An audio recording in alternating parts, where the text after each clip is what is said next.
And just one last chance to sign up for our event tomorrow night, Wednesday night, 5 o'clock. Come for hors d'oeuvres and some drinks. And then at 5:30, I'll be speaking on the topic of inflation. It's probably the #1 financial piece of news right now.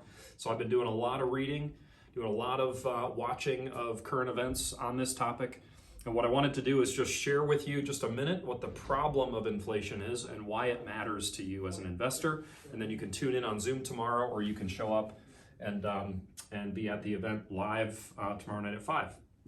So here's the problem with inflation. If you have $100 in 1975, what inflation will do to that $100 is it will mean you need to have $193 in order to feel like $100 10 years later.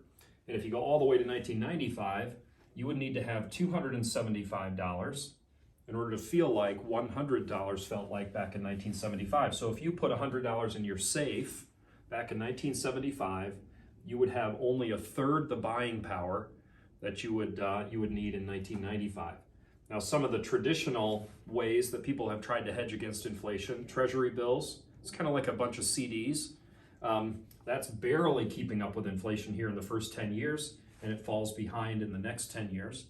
You look at silver and gold during those same 10-year periods, not doing even as well as T-bills, but there are answers to inflation. We'll talk about what inflation is going to do to your real estate, what it's going to do to your stock and bond portfolio, and how you can win in an environment of inflation if in fact that's what's coming, and it certainly is here to some extent. So hope to see you tomorrow.